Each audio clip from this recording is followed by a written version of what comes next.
The new coronavirus can spread through respiratory droplets, which are liquids that may come out when we cough or sneeze.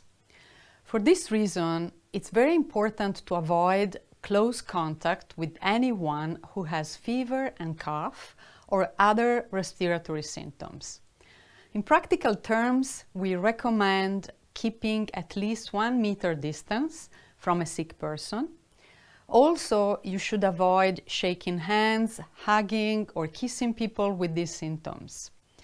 If you need to take care of a person who has fever, cough, and difficult breathing, do not forget to wear a mask and, in particular, to practice hand hygiene. If you need more information on how to protect yourself from the new coronavirus, check the WHO website at who.int.